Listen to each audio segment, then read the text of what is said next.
chers compatriotes, aujourd'hui la France... L'association Solidarité. Le crime organisé. Chi come noi hanno sempre combattuto. Bonsoir à tous et bienvenue sur VHT, les RCFM. Nous sommes heureux, mes confrères et moi-même, de vous retrouver après cette interruption estivale.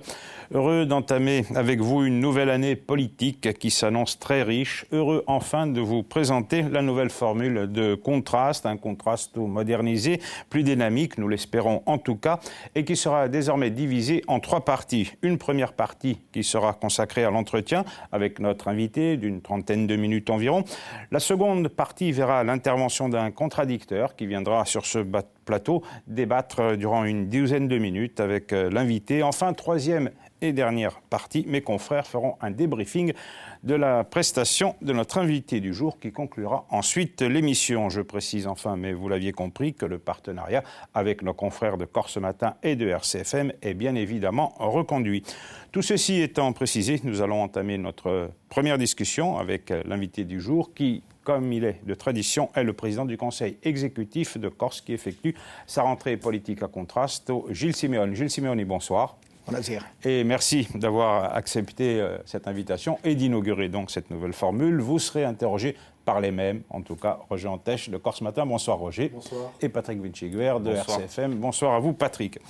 Alors cet été, Gilles Simeoni a été particulièrement agité entre visites ministérielles en juillet et en août, la crise des déchets, l'affaire de Cisque ou encore les terribles incendies du Nevieux. Vous avez pris des vacances ? Pas vraiment. Nous avons effectivement beaucoup travaillé, essayé de faire face aux multiples problèmes, aux multiples crises qu'il fallait gérer, apporter des réponses sous le sceau de l'urgence, mais aussi et surtout apporter des solutions de fond et les construire avec l'ensemble des Corses. Donc beaucoup de travail. C'est important, cette présence permanente sur le terrain. Certains y voient de l'agitation, de la communication politique. C'est important d'y être. Je crois que c'est essentiel. Je pense que c'est aussi notre conception de la charge d'élu. Notre devoir est d'être, chaque fois que nécessaire, le plus souvent possible, aux côtés des Corses, pour discuter avec eux, pour mieux comprendre les problèmes, pour partager les aspirations et pour définir ensemble des solutions. C'est aussi sans doute notre formation de militants qui se prolonge aujourd'hui dans notre exercice de la fonction d'élu. On y reviendra, mais pour apaiser aussi les tensions ? Essentiellement, c'est vrai, notamment lorsque des crises couvent ou se déclarent, je crois que la responsabilité des élus, c'est d'abord et avant tout de construire l'apaisement. Alors, nous reviendrons sur tous ces événements avec mes confrères, mais d'abord l'actualité. L'Assemblée de Corse a fait sa rentrée mardi et mercredi dernier avec 2 dossiers à l'ordre du jour, 2 dossiers importants, le maritime et les ordonnances. Alors, vous avez eu gain de cause sur les deux, mais une fois avec l'aide de la gauche, une fois avec, du moins une partie d'entre elles, et une autre fois avec l'aide de la droite. C'est du gymkhana politique, de l'habileté C'est peut-être aussi la preuve que la famille politique à laquelle j'appartiens, la famille politique nationaliste, est la seule à avoir eu une cohérence d'ensemble sur un trajet qui a été long.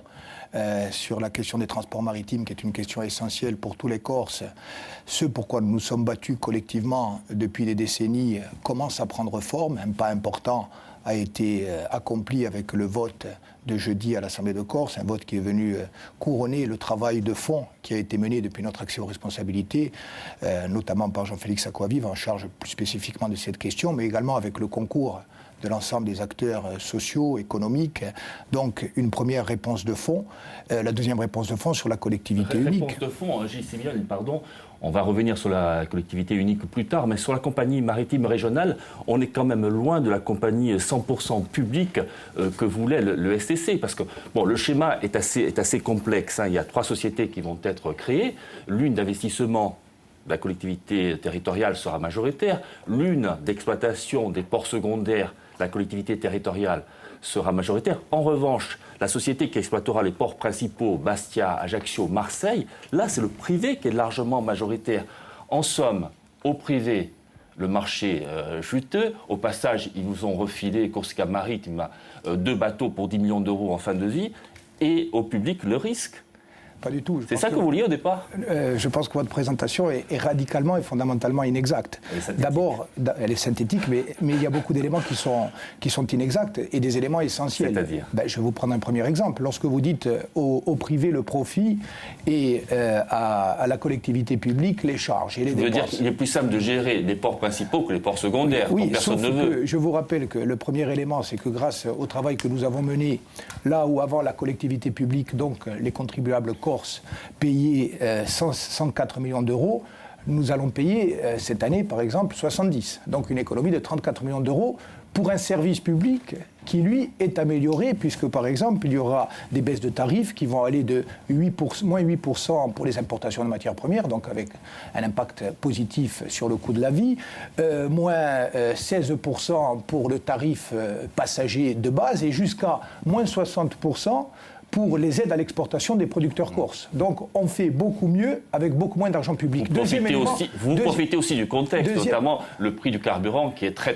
bas. Et deuxième élément décisif dans la construction juridique que nous avons conçue, c'est que précisément nous ne sommes pas dans une logique de profit pour les opérateurs privés. Nous sommes dans une logique d'équilibre entre, d'une part, la compétitivité économique qui est indispensable dans le respect d'un certain nombre de règles, notamment françaises et européennes, donc laisser la place aux acteurs privés, et de l'autre, et c'était pour nous essentiel, et c'est en cela que nos objectifs fondamentaux, qu'il s'agisse du politique ou du syndical pour le STC, sont préservés, c'est que la collectivité de Corse, la Corse aura la décision sur toutes les décisions stratégiques. C'est-à-dire que l'intérêt général est préservé. Et un dernier mot, c'est que dans les statuts de la société, y compris et surtout, j'allais dire, dans celle qui va se charger de l'exploitation des ports principaux, il est introduit la notion de bénéfice raisonnable, tel que prévu par l'Europe, ce qui veut dire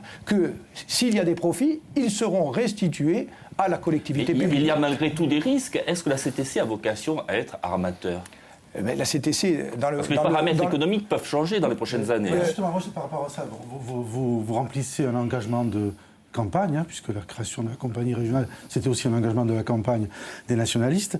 Et vous parliez d'équilibre tout à l'heure. Est-ce que vous ne craignez pas justement que l'équilibre économique soit rompu? Il y aura aujourd'hui bientôt 4 opérateurs sur les lignes entre Corse et continent, dont 3 privés. Est-ce que parmi les 3, il n'y en a pas quelques-uns de trop? Est-ce qu'on ne peut pas se poser la question aussi, est-ce qu'il n'y aura pas de la casse derrière? Moi, je pense pour évaluer le dispositif et les vertus de ce dispositif, il faut voir d'où nous venons et où nous sommes en train d'aller.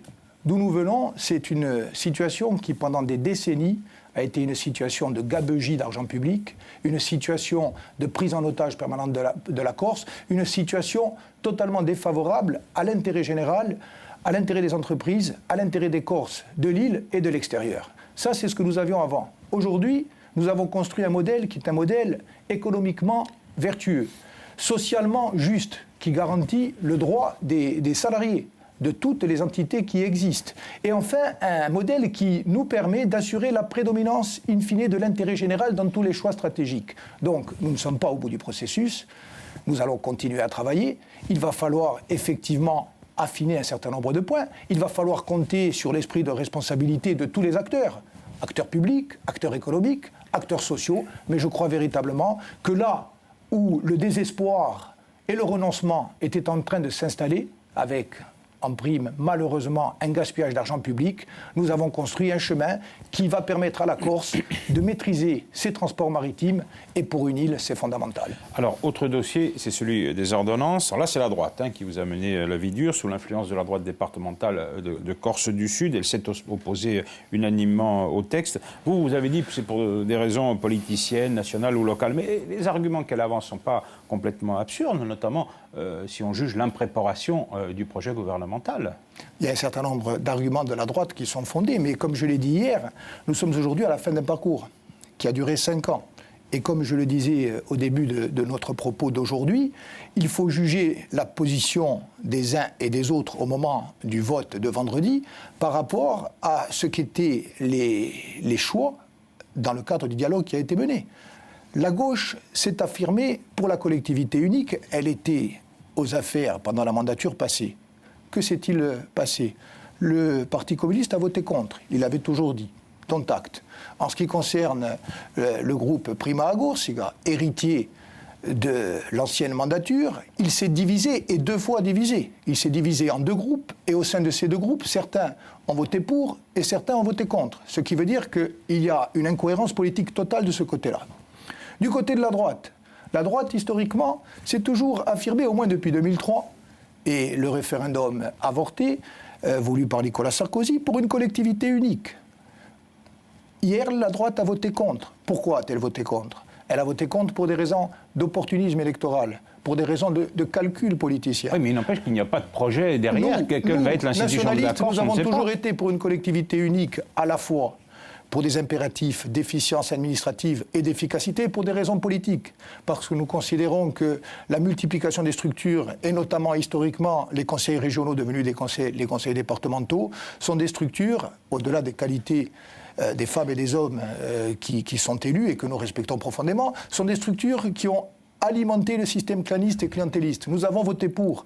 Et comme je l'ai dit hier, on nous a dit, et notamment du côté de la droite, qu'on allait aller, en cas d'alternance à Paris, beaucoup plus loin, sur le terrain de l'autonomie politique, sur le terrain d'efforts financiers supplémentaires pour la Corse. Une loi spécifique. Nous avons dit, dont acte, nous, nationalistes, que nous soyons demain dans l'opposition, ou que nous soyons ce que j'espère, toujours en situation de responsabilité.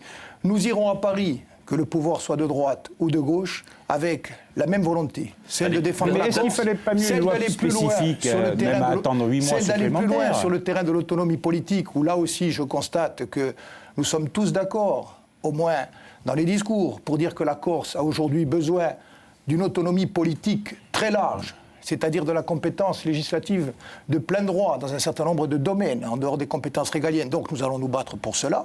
Ensemble, voir l'indépendance, c'est ce que réclament vos partenaires de Corsica Libre. Pour eux, la collectivité unique, ce n'est qu'une simple étape. Corsica Libre porte une revendication d'indépendance.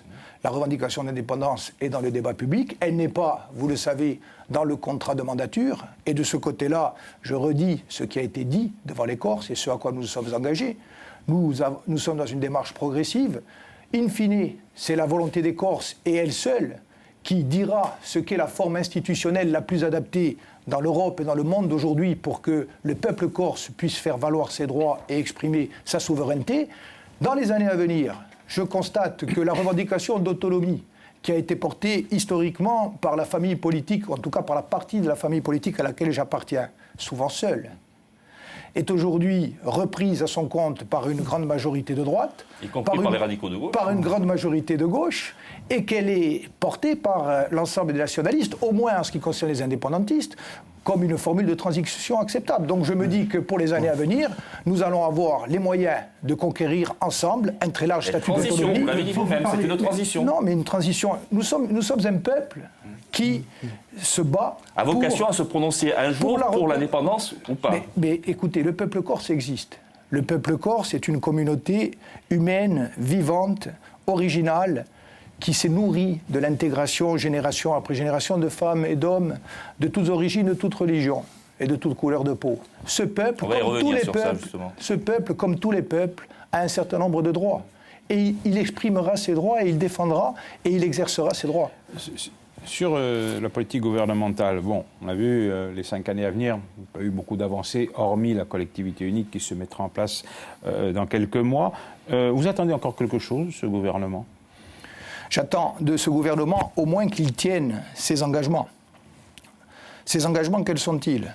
Ils sont d'abord, il n'en a pas pris beaucoup, raison de plus pour les tenir. Ils sont d'abord de créer cette collectivité unique à la date prévue, le 1er janvier 2018. Ils sont ensuite, ces engagements, obtenus au terme d'un combat politique que nous avons mené, de permettre à cette collectivité unique de bénéficier d'un certain nombre de ressources financières complémentaires. Là, il n'y a pas d'engagement. Il y avait en tout cas un engagement de principe pris par Mme Lebranchu.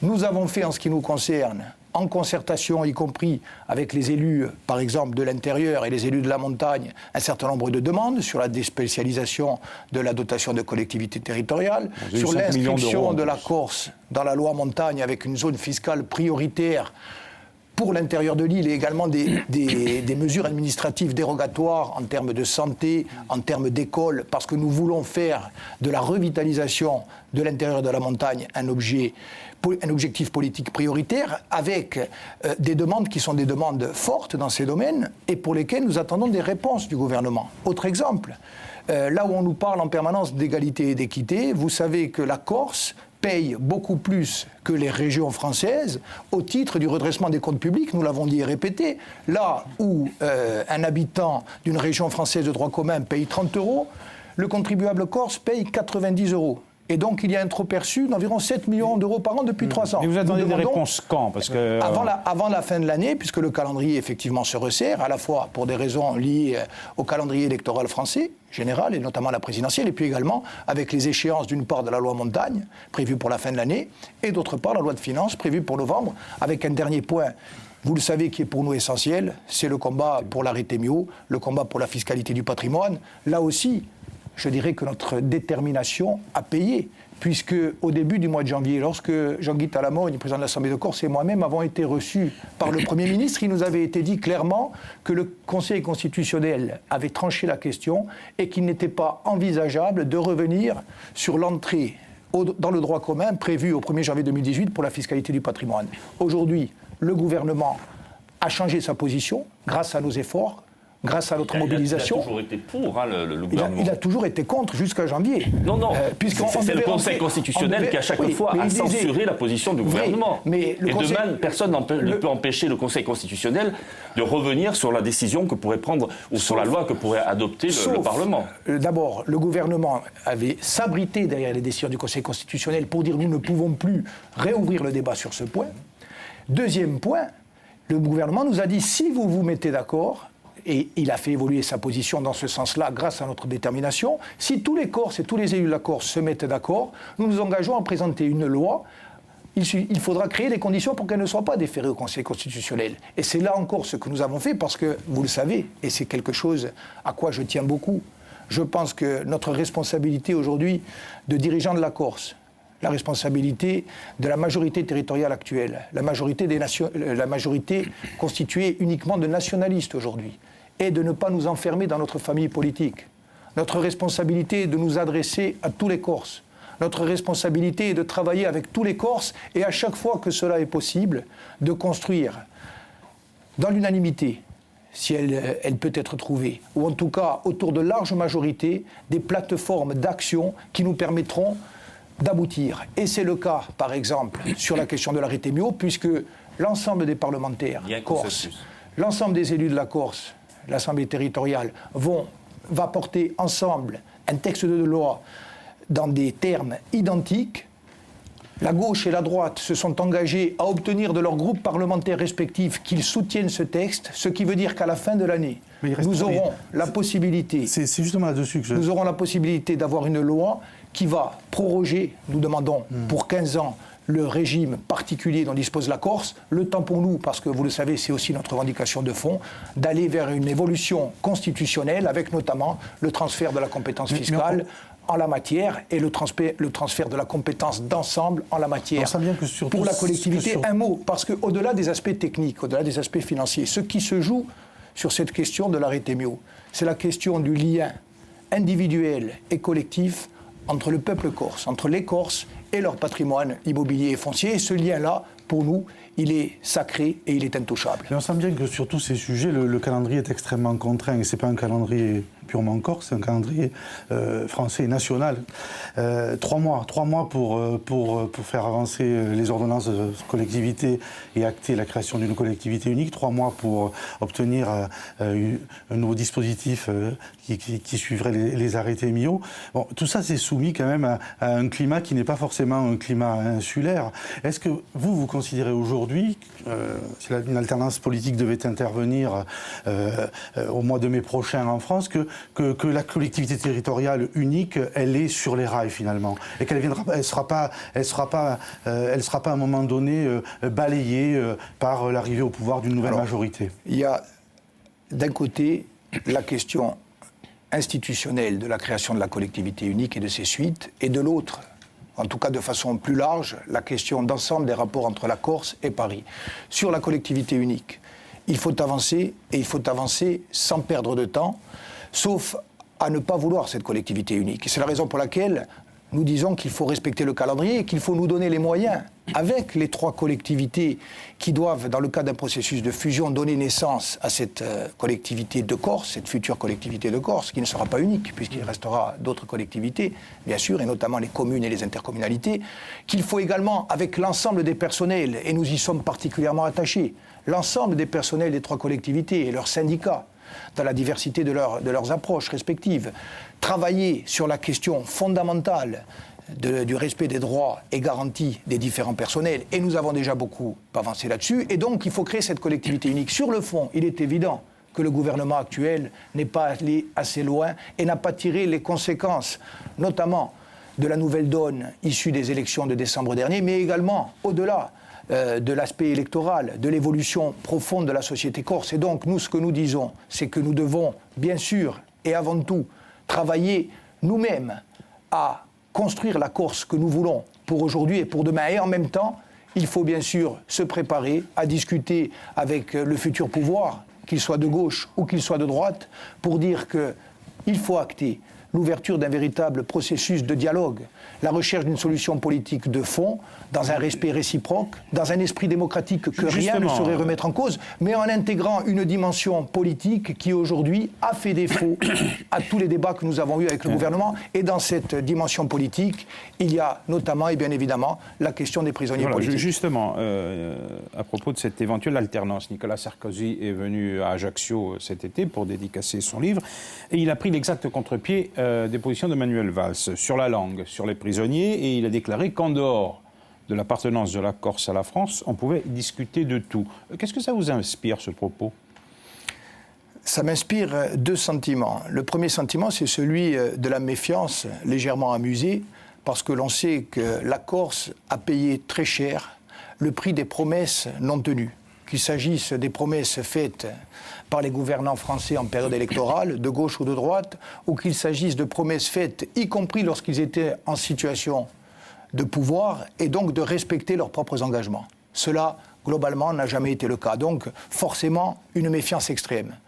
L'autre aspect, c'est que si demain, un dirigeant français, notamment le futur président de la République, qui est la clé de voûte des institutions françaises, prend la décision de dire clairement qu'un dialogue politique doit s'ouvrir, que ce dialogue politique doit mettre en perspective la dimension historique du conflit entre la Corse et l'État, et surtout dit qu'il faut construire ensemble, Paris d'un côté, la Corse de l'autre, une solution qui soit une solution d'équilibre, respectueuse de ce que veut notre peuple, sans violer personne.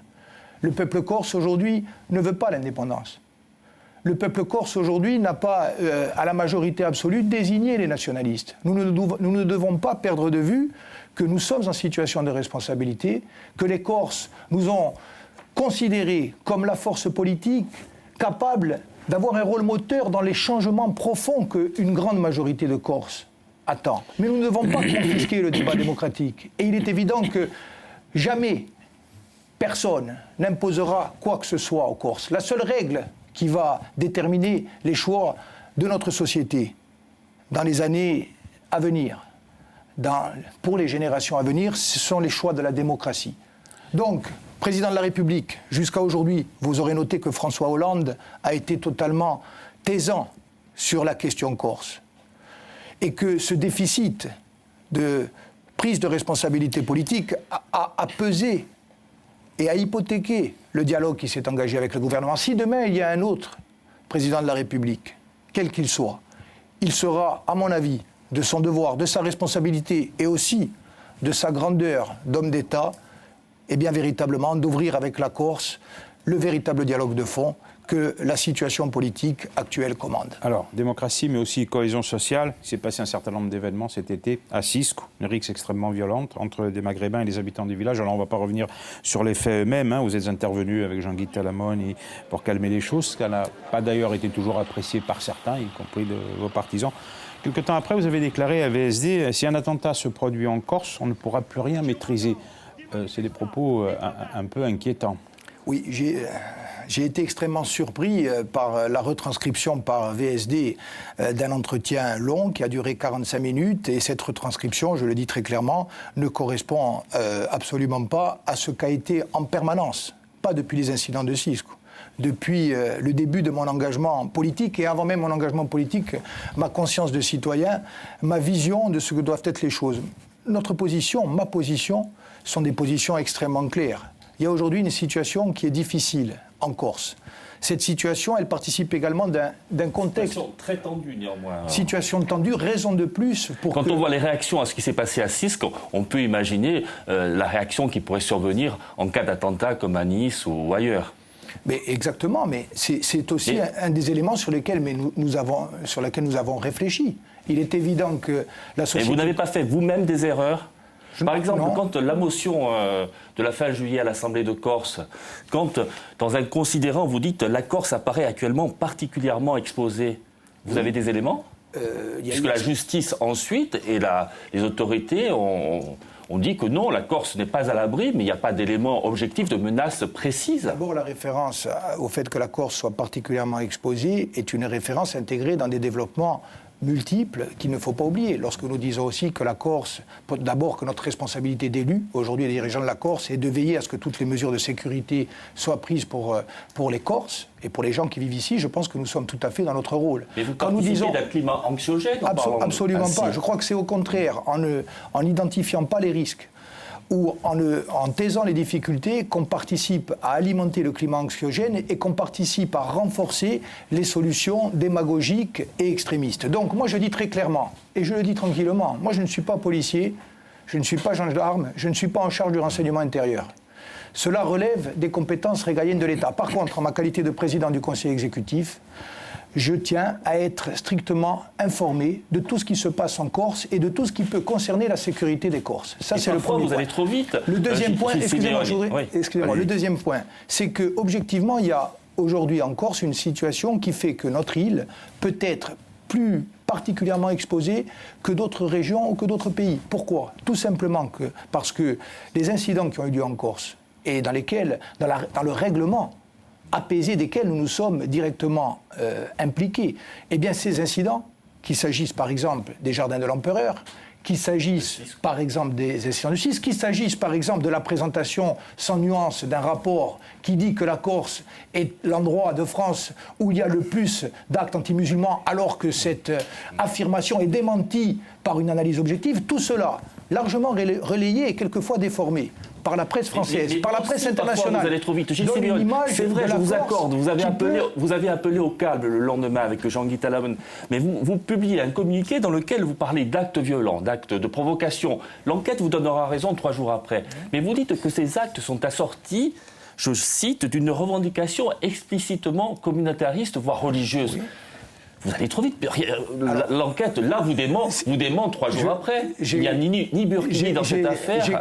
J'ai confiance en votre honnêteté intellectuelle et journalistique. Relisez le communiqué. Le communiqué, selon des témoignages concordants. Mais vous êtes juriste, en dehors d'être président de l'exécutif. Ces témoignages sont présents au dossier. Je n'ai pas anticipé ce que sera le débat judiciaire. On ne parle pas de revendications communautaristes si on n'en a pas la preuve. Mais à dimension communautariste, il y a eu un certain nombre de propos, un certain nombre d'insultes à dimension communautariste ou religieuse qui ont été rapportés, ce que nous disons dans notre communiqué, et cela est la vérité selon par les témoignages présents. Mais vous savez très bien qu'il faut écouter tous les témoignages. Après 20 auditions, la justice dira le contraire. Pas vraiment, on écoutera avec attention. Il n'y a pas d'un côté des racistes et il n'y a pas de l'autre côté des radicalisés. On écoutera attention le débat et je crois que le communiqué que nous avons co-rédigé et co-signé avec le président de l'Assemblée de Corse est un communiqué équilibré dans lequel nous réaffirmons également, et avec force, et dès les premières heures, alors que personne ne l'a fait, que quoi qu'il se soit passé à Cisco, il faut revenir à l'apaisement, et que quoi qu'il se soit passé à Cisco, on ne doit pas rentrer dans une logique de loi du talion, et on ne doit pas stigmatiser l'ensemble d'une communauté, quelle qu'elle soit, à raison du comportement scandaleux de quelques-uns. Après le déferlement de cette foule à Loupine, où on a coursé des gens dans les quartiers, mais, écoutez, il n'y a pas eu de réaction le lendemain. Non seulement il y a eu des réactions, mais il y a eu la présence, moi-même je n'étais pas à Bastia, vous le savez, mais il y a eu la présence permanente du maire de Bastia, la présence permanente d'un certain nombre d'élus de notre famille politique, la présence permanente de militants, qui se sont... Pour dire ce qui s'est passé est scandaleux. Tout à fait. Déjà, ce communiqué anticipé en disant il n'y a pas de place pour cela. Et ensuite, nous avons été très clairs, y compris dans nos démarches sur le terrain, y compris dans tout ce que nous avons pu entreprendre pour apaiser les choses. Nous avons dit qu'il était impensable de venir stigmatiser des gens, quels qu'ils soient, Juste une question. Est-ce que vous considérez que l'arrêté qui a été pris par le maire de Cisco était la bonne réponse aux événements? Est-ce que vous auriez pris la même chose en tant que maire de Bastia hier? J'ai apporté mon soutien au maire de Cisco et je n'ai pas trouvé dans la position du Conseil d'État ou dans les prises de position publiques qui ont été prises par un certain nombre d'associations de raison de démentir ce soutien. Moi, je raisonne à contrario. Si au lendemain des incidents de Cisco, quelle que était l'origine exacte des incidents et la part respective du religieux, du communautaire, de la simple délinquance dans ces incidents-là. Je pose la question. Si le lendemain étaient venus sur la plage de Cisco 3 ou 4 personnes en burkini, est-ce que les choses se seraient bien passées? Non. Donc le maire de Cisco a eu raison de prendre cet arrêté. Eh bien, ce sera là la conclusion de notre première partie d'émission. Gilles Siméon, et vous allez maintenant débattre durant une dizaine de minutes avec votre contradicteur qui va nous rejoindre sur ce plateau. C'est un syndicaliste de toujours, responsable du syndicat FO de Corse du Sud et membre du Conseil économique et social. Je nomme Paul Giacomoni. Paul Giacomoni, bonsoir. Buonasera, Presidente. Merci d'avoir accepté ce rôle de contradicteur. Je vous laisse maintenant débattre. Je vous remercie de m'avoir invité. Durant une dizaine de minutes avec Gilles Siméon. Eh bien, Président, je vous ai écouté. J'ai relevé un esprit de générosité, d'engagement, mais surtout politique. Le syndicaliste que je suis, vous le comprenez bien, n'a pas un rapport direct à la société au sens politique. Je suis confronté, comme beaucoup d'autres syndicats, aux réalités directement de terrain et également à faire le constat des situations qui, aujourd'hui... il faut bien le reconnaître, sont difficiles et ont été démontrées d'ailleurs dans un rapport récent de l'INSEE qui fait état d'un état de pauvreté ou de seuil de pauvreté concernant 55 000 personnes, étant entendu que l'on sait tous ici qu'il y en a autant d'autres dans d'autres secteurs, notamment dans le secteur public, qui souffrent également. Alors, à toutes ces attentes, à toutes ces crispations, à tous ces espoirs, à tous ceux même parmi cette population qui a voté pour vous. Et même si je ne me permettrai pas de vous attribuer la responsabilité directe de ce qui se passe, par honnêteté, même si d'ailleurs certaines composantes de votre organisation politique ont plus ou moins participé aux anciens systèmes. La situation, elle est la conséquence prioritairement des politiques qui ont été conduites jusqu'à aujourd'hui. Et dont directement vous n'êtes pas responsable. Mais vous leur répondez quoi à tous ces gens qui attendent? Alors, d'abord, je suis heureux de cette occasion qui nous est donnée de dialoguer. Nous avons déjà commencé à le faire, notamment parce que vous êtes membre du Conseil économique, social et culturel de la Corse et vous savez le prix que j'attache au fait que le Conseil économique, social et culturel puisse pleinement jouer son rôle, et notamment son rôle d'expression, de représentation et d'implication dans le débat politique de la société civile. Ensuite, en forme de clin d'œil, je vous dirais que je ne peux répondre qu'aux questions qui me sont posées. Et je pense que le fait que les journalistes aient su que vous alliez venir et donc nécessairement apporter l'éclairage social de la question sociale sur notre débat d'aujourd'hui les a conduits à privilégier l'aspect politique. Sur le fond, c'est ce qui m'intéresse prioritairement. Sur le fond, je vais dire très clairement que pour nous, la question économique et sociale est une question essentielle. Et nous l'avons d'ailleurs mis au cœur de notre contrat de mandature à travers la question du riacquisto economico e sociale. Et je ne veux pas dissocier l'économique et le social. Premier élément, la question de la précarité. Pourquoi le riacquisto, uniquement le riacquisto? Le riacquisto parce que ça veut dire qu'aujourd'hui la Corse est dans une situation qui est une situation d'extrême difficulté au plan économique et au plan social, et que nous devons aujourd'hui nous réapproprier nos outils économiques, nos outils de développement, nos outils d'émancipation sociale, et que cela doit se faire dans le cadre d'une démarche d'ensemble où les acteurs, dont les acteurs sociaux, sont des ferments irremplaçables, à l'image de ce qu'a été le riacquisto culturale dans les années 70, porté par les acteurs du domaine culturel. Alors sur le fond, la question de la précarité et de la pauvreté. Je dis la pauvreté parce que je crois que dire ce mot, y compris parce qu'il nous choque, en tout cas parce qu'il nous interpelle, est On est important. au XXIe siècle, Président. Pour nommer les choses.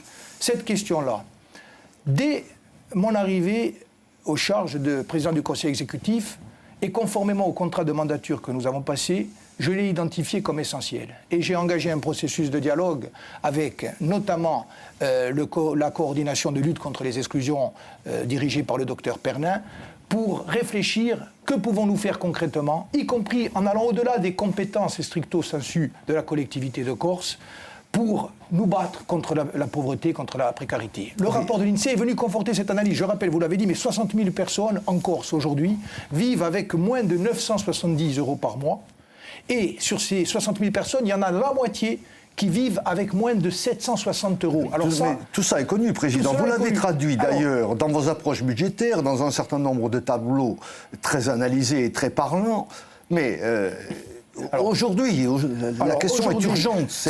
L'urgence sociale, à cette urgence-là, on répond quoi? Le 30 septembre, je vais présenter en ma qualité de président du Conseil exécutif à l'Assemblée de Corse un plan contre la précarité et contre la pauvreté. Ce plan se déclinera autour de 3 volets principaux. Premièrement, une réorganisation déjà formalisée des services de la collectivité territoriale de Corse pour concentrer l'ensemble des moyens humains, juridiques, institutionnels, financiers pour lutter contre la pauvreté dans une logique de transversalité. Deuxièmement, une mise en réseau avec les acteurs institutionnels et notamment les conseils départementaux qui, au jour d'aujourd'hui, ont encore, au moins jusqu'au 1er janvier 2018, la compétence exclusive en matière de questions sociales. Et troisièmement, une approche innovante. Une approche innovante, ça veut dire quoi? Ça veut dire d'abord constater, en ce qui concerne la lutte contre la pauvreté et l'exclusion, que les mécanismes de solidarité jusqu'à aujourd'hui n'ont pas réussi à obtenir le but qui est le leur et qu'il faut aujourd'hui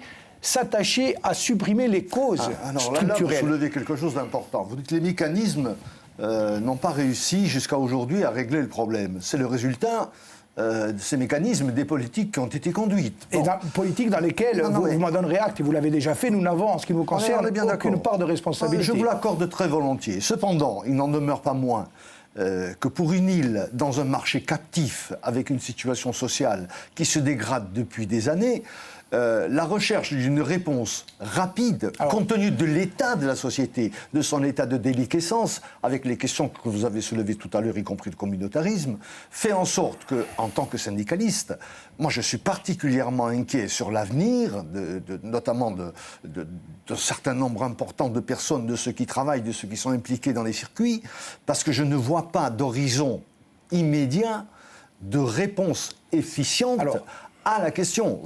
Mon souci, c'est celui-là le premier, vous le comprenez très bien. Alors, ce sont bien sûr des politiques de fond, mais si je vous réponds politique de fond, vous aurez l'impression peut-être que je délaie le problème. Mais quand même, quand on se bat, par exemple, pour renforcer toutes les infrastructures routières, les mécanismes de continuité territoriale, pour qu'ils jouent véritablement leur rôle de diminution de coût de la vie pour le consommateur, pour les ménages. Mais ça, c'est dans les 5 ans qui viennent, Président. Mais ça commence aujourd'hui. Lorsqu'on commence à travers le programme Aurélie, le programme de rénovation énergétique des logements, sachant que la quasi-totalité des logements concernés sont des logements touchés par la précarité énergétique, c'est-à-dire que ça touche 20 000 ménages qui font partie des personnes dont on a parlé. On a identifié aujourd'hui 200 logements pilotes. On va commencer demain matin la rénovation énergétique sur ces logements.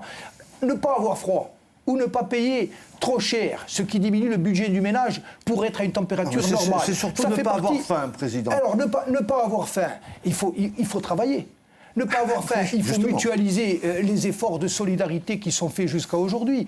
C'est le travail que nous sommes en train de construire avec les associations. Et je vous disais tout à l'heure, on va mutualiser tout ça, on va travailler en réseau. On va aussi réfléchir comme on le fait partout, dans le domaine de l'innovation. Le benchmarking, le parangonnage, allez voir ailleurs ce qu'ils font. L'allocation universelle, par exemple, sur lesquelles un certain nombre de communes en Europe, un certain nombre de pays travaillent. Il va y avoir à la fin du mois, en septembre, un colloque au Québec auquel nous allons participer. Nous sommes en train de changer tout cela. Et à côté de cet accompagnement social, à côté de cette volonté d'être aux côtés de ceux qui souffrent dans cette société, à côté également des mesures structurantes. Par exemple, vous savez que nous avons engagé un dialogue avec les retraités. qui ne bénéficient pas des primes, qui attendent des réponses. Non, ils ont été reçus et nous allons essayer de finaliser. On attend du concret. On ne peut pas nous demander de tout faire en termes au bout de 8 mois, où nous avons quand même hérité, et vous le savez, d'une situation budgétaire et financière catastrophique, avec un trou de près de 100 millions d'euros qu'il a fallu régler intégralement. Et nous l'avons réglé au 30 juin 2016. Donc nous avons une stratégie qui est une stratégie claire. Nous serons, parce que ce sont nos convictions, et aussi parce que c'est l'intérêt de la Corse, aux côtés des plus démunis, parce qu'une société ne peut pas fonctionner sur un modèle à 2 vitesses. On ne peut pas rester structurellement avec une Corse avec 60 000 personnes qui sont en situation d'exclusion. Et deuxième mot, le développement économique est aussi une des réponses de fond à apporter. Lorsque nous nous battons, par exemple, pour une zone fiscale prioritaire en montagne, pour des moyens de maintien du service public dans des zones qui sont aujourd'hui frappées par la désertification, lorsque nous nous battons pour un statut du polyactif dans l'intérieur, ou pour une réflexion sur tout ça, c'est du programme, Président. Non, nous le construisons. Président, moi je garde dans l'observation des choses un esprit critique. Pas un esprit de contradiction, un esprit critique garantit mon espace de liberté. Et autant que vous, partant de là, j'observe le réel, la réalité. J'ai tous les jours dans mon bureau, comme dans le vôtre d'ailleurs, des gens qui défilent pour demander de l'emploi, pour demander des pensions, pour demander à ce qu'on règle la situation des enfants, y compris d'ailleurs dans le domaine scolaire et universitaire. À cela, je réponds avec les moyens qui sont les miens. Mais l'homme politique que vous êtes... L'homme politique que je suis dit aux citoyens que je rencontre... Nous sommes en train de casser un système claniste, clientéliste, qui a capté les richesses au profit de quelques-uns dans une logique de dérive. Il faut le casser, ce système. Il faut construire un nouveau système, un système basé sur l'équité. Lorsque nous rénovons les logements, lorsque nous soutenons les communes pour permettre des programmes d'accès à la propriété foncière, y compris des gens qui sont des gens qui n'ont pas... L'abbiamo cominciato a fare, l'abbiamo domani, l'abbiamo dopodomani e l'abbiamo per un tempo che i corsi hanno deciso di metterci in responsabilità. Penso che abbiamo fatto assai e va ancora di più. Eh bien, messieurs, les 10 minutes de débat qui vous étaient imparties sont largement dépassées. Merci pour Giacomoni d'être venu débattre. Le débat est toujours nécessaire et souvent fructueux.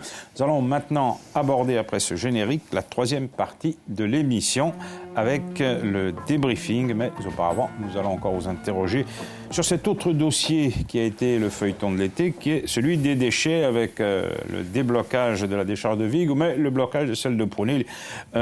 Visiblement, on n'en sort pas de ce problème des déchets. Le Civadec a-t-il encore une utilité ? Avant d'aborder des questions d'ordre institutionnel qui nécessiteraient de longs développements, je crois qu'il faut resituer les choses. Paul Giacomoni me demandait, mais quand aurez-vous des résultats sur la question sociale ? La question sociale, nous l'avons prise à bras-le-corps. Nous allons la traiter de façon transversale. Lorsque, dans 2 mois, nous allons proposer un pacte pour la jeunesse. Parce que nous disons que la jeunesse corse, aujourd'hui, les citoyens de demain, c'est un enjeu fondamental. Nous allons parler de la santé. Nous allons parler des cautions en matière d'accès au logement, nous allons parler de l'accès au travail, nous allons parler des déplacements à l'étranger pour apprendre à se former. Lorsque nous nous battons au quotidien dans tous ces domaines, nous préparons demain et après-demain. Donc je crois qu'il faut aussi nous donner le temps de réussir.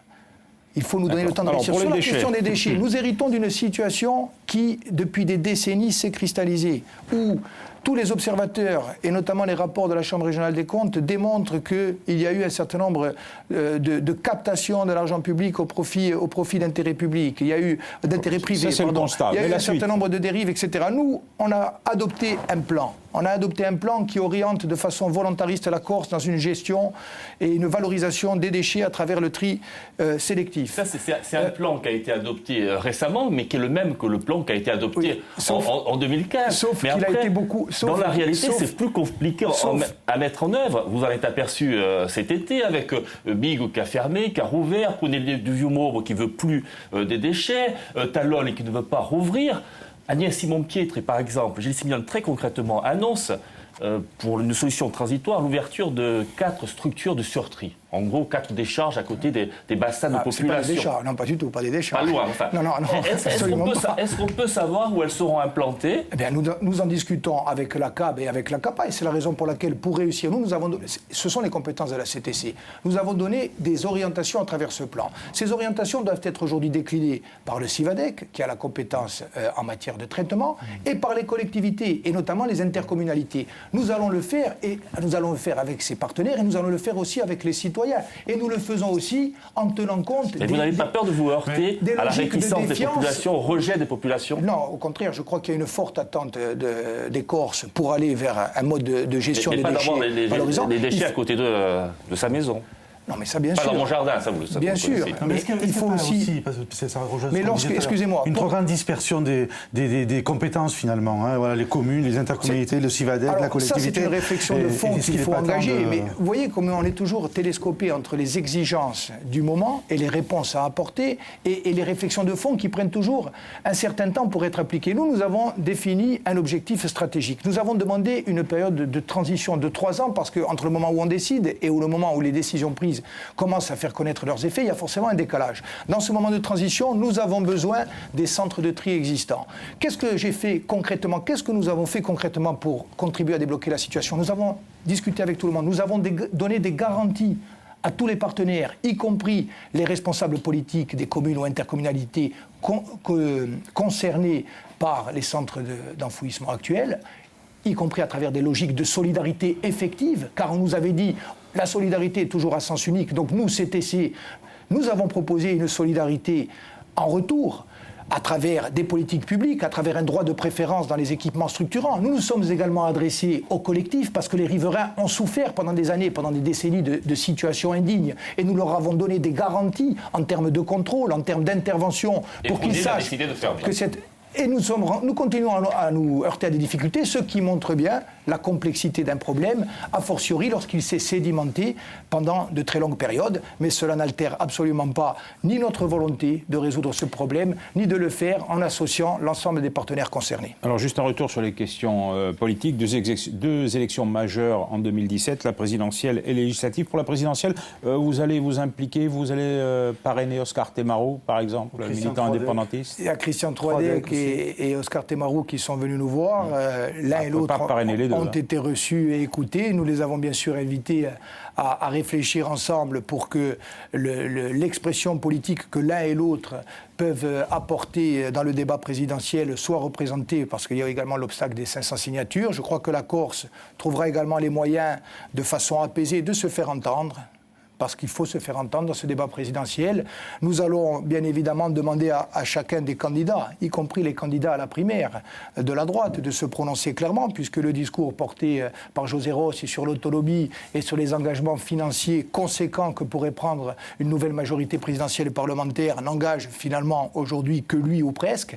Nous allons demander à tous ces candidats ce qu'ils comptent faire avec la Corse. Ce que nous comptons faire, c'est que nous allons continuer à travailler avec tous les Corses au service exclusif de l'intérêt général. Juste très vite, une réponse. Après les présidentielles et les législatives, alors comment ça va se présenter à Bastia notamment Vous avez désigné le candidat, vous pourriez y aller vous-même? Ça fera l'objet d'une discussion, d'une réflexion, mais j'allais dire que, vous savez, les élections, quelles qu'elles soient, y compris lorsqu'elles sont fondamentales, elles n'ont de sens que par rapport à une vision stratégique. La vision stratégique, c'est qu'aujourd'hui, la Corse, le peuple corse sont sur un chemin d'émancipation et que ce chemin-là, nous l'avons pris ensemble de façon irréversible. Eh bien, nous voilà parvenus à la fin de cette deuxième partie. Il reste 3 minutes d'émission. Messieurs, c'est à vous pour juger la prestation de notre invité, Patrick. Alors pour moi, Gilles Simeone est un homme convaincant, chacun le sait. C'était un avocat de talent, c'est un élu de talent. Charismatique, sympathique, mais au-delà de la sympathie et des effets de manche, des sourires et des clins d'œil, sur le fond, moi je trouve que je ne suis pas convaincu, notamment sur l'affaire de Cisque, où je ne trouve pas que vous avez, avec l'autre composante de la majorité territoriale, joué un rôle très clair, comme l'a joué d'ailleurs Jean-Charles Orsouch, qui lui a été très clair après les incidents de Bonifacio au début de semaine. Dans un communiqué, c'était très clair, on renvoie à la loi, à la stricte application de la loi. Et sur l'affaire de Cisque, bon, je ne sais pas si vous pouvez répondre, une petite question, le 15 septembre, c'est-à-dire mercredi, dans 3 jours, il y aura un procès, le procès des 5 prévenus, les 3 Marocains et les 2 Cisquais. Est-ce que vous avez un message à faire passer d'apaisement, parce que des rassemblements, etc. sont prévus? Est-ce que vous participerez À ce procès, vous étiez à la première audience, je ne sais pas si c'était votre place, ni celle de Jean-Guy Talamogne. Donc sur ce sujet-là, j'avoue que je reste sur ma faim, je ne suis pas convaincu. J'aurais aimé également vous faire réagir sur la phrase d'un communiqué de Coursiga Libre au lendemain des événements de CISC. Coursiga Libre dans un communiqué qui dit « Le peuple corse est le seul peuple de droit sur la terre corse ». Il faudrait savoir si vous partagez cette analyse. On vous répondra après. Moi, je voulais me Roger situer sur notre plan et qu'a révélé d'ailleurs la discussion que vous avez eue avec Paul Giacomo. Est-ce que finalement, votre principal problème, ce n'est pas le rapport avec le temps, hein. 2 ans pour cette mandature, il faut aller vite. Pour la prochaine, vous auriez souhaité 6 ans, vous ne les aurez visiblement pas si vous êtes réélu. Et en même temps, ce vaste chantier qui est la collectivité unique, je m'aperçois qu'on a beaucoup parlé sur cette collectivité unique de la fusion des personnels. Donc est-ce qu'il fallait faire une collectivité pour les personnels seuls, et qu'on n'a pas beaucoup parlé, et c'est ressorti dans le dialogue, de ce qu'apporterait la collectivité aux Corses, notamment en matière économique et en matière sociale. Et là encore, le temps est après vous, le temps vous rattrape. On voit qu'il y a des attentes qui existent en matière d'emploi et en matière de social, et c'est un sacré défi pour cette majorité-là que d'y répondre dans le temps qui vous est donné, c'est-à-dire 1 an à partir d'aujourd'hui. Et ce problème-là avec le temps, c'est vraiment, je crois, la grosse difficulté de ce mandat que vous aurez exercé l'an prochain, qui aura été de 2 ans. Et de cette émission aussi, vous êtes pris par le temps, vous avez 30 secondes pour répondre aux 2 interrogations. Je serai présent au procès, non pas bien évidemment pour exercer quelque influence que ce soit sur les débats ou sur leur issue, mais pour jouer le rôle qui est le bien, c'est-à-dire celui de l'apaisement. Sur le fond, beaucoup de travail. Effectivement, il aurait fallu parler aussi, par exemple, de la territorialisation et de la mutualisation des moyens de lutte contre le chômage, de l'internationalisation, de l'appel à la diaspora. Vous aurez du mal à vous passer des conseils départementaux pour le social. Nous avons un pays à construire, et ce pays, nous allons le construire avec tous les Corses. Avec tous les Corses. Eh bien, Gilles Simeoni, merci de votre participation à ce contraste aux nouvelles formules. L'émission maintenant s'achève. On se retrouve la semaine prochaine, même lieu, même heure, même formule, avec un nouvel invité. Ce sera votre opposant à l'Assemblée de Corse. Ce sera José Ross, le président du groupe de droite à l'Assemblée territoriale. Intanto, buonasera e buona settimana a tutti.